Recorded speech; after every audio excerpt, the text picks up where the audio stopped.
Full notification आज आ चुका है और इसके बारे में आप विस्तृत जानकारी हासिल करेंगे और देखेंगे कि इस नोटिफिकेशन में क्या क्या महत्वपूर्ण चीजें हैं और किन किन बातों को हमें ध्यान देना चाहिए फॉर्म भरते समय, ओटीआर भरते समय और अपनी योग्यता को निर्धारित करते समय आप किस पद के लिए योग्य हैं, इन सभी बातों को हम विस्तृत रूप से जानने का प्रयास करेंगे।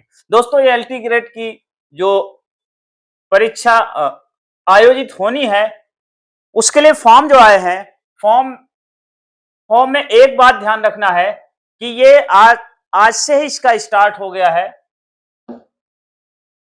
आवेदन प्रारंभ 28/7/2025 से हो गया। अंतिम तिथि इसकी 28/8/2025 है और आवेदन में आप सुधार इसमें 4/9/2025 तक ही कर सकते हैं। कुछ महत्वपूर्ण बात जिसको आपको ध्यान रखना है, आपको अपना ओटीआर बहुत ही सावधानी पूर्वक भरना है। ओटीआर भरते समय गलत जानकारी नहीं देना है, नहीं यदि आपका गलत हो गया ओटीआर में फिर आप चक्कर लगाते रह जाओगे, बहुत दिक्कत आपको उठाना पड़ता है। तो ध्यान रहे ओटीआर अच्छे से भरना है। और ये ओटीआर कहां पे भर सकते हैं, http://otr-pareekshanic पर जाकर के आप ओटीआर भर सकते हैं, अप्लाई कर सकते हैं। उसमें आपको ओटीआर नंबर मिलेगा, उसी ओटीआर नंबर के थ्रू आप इस वैकेंसी को अप्लाई कर सकते हैं, भर सकते हैं। और ये एक बहुत बड़ी वैकेंसी है, बहुत बड़ी अपॉर्चुनिटी है जो आपके लिए है, इसको ध्यान रखना है। योग्यता में स्नातक और बीएड ध्यान रखें दोस्तों, नोटिफिकेशन में कहीं पर भी जिक्र नहीं है कि इसमें टेट पास या सीटेट पास की जरूरी है, ऐसा कहीं पे उल्लेख नहीं मिलता है। यदि आपको ऐसा कहीं पे भी उल्लेख मिले तो कमेंट बॉक्स पे कमेंट जरूर करिएगा।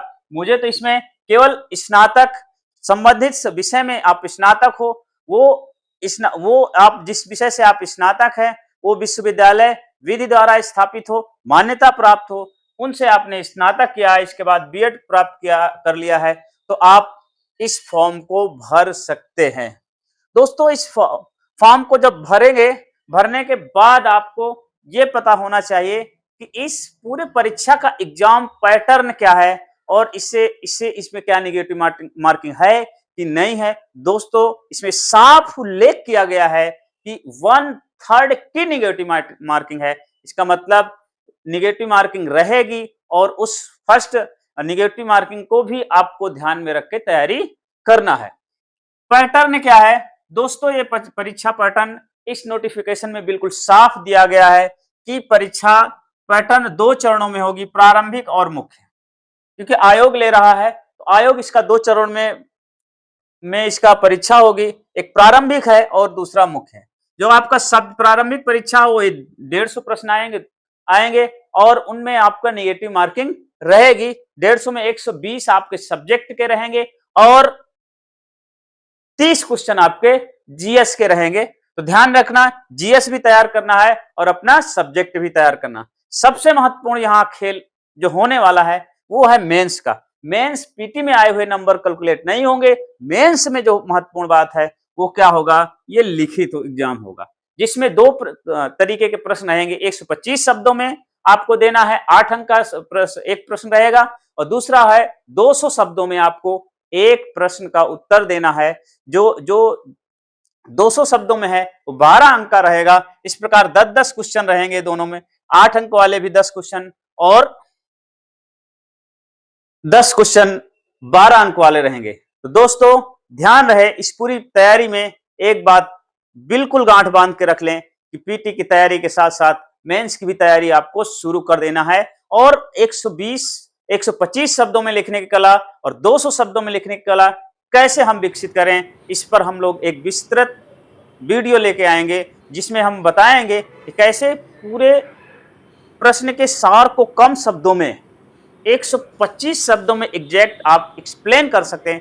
प्रश्न की डिमांड क्या है उसको उस डिमांड के अनुसार आप प्रश्न का उत्तर लिख सकें। इसका हम नेक्स्ट वीडियो में आपको एक बेहतरीन तरीके से और एक बेहतर टेक्निक आपको बताएंगे ताकि आप 120 शब्दों में पूरा उत्तर लिख सको और 200 शब्दों में भी पूरा उत्तर लिख सको। दोस्तों, अनोद एकेडमी, नई किरण, नया सवेरा को सब्सक्राइब करिए और वीडियो को लाइक करिए। वीडियो देखने के लिए आपको बहुत बहुत धन्यवाद। जय हिंद, जय भारत।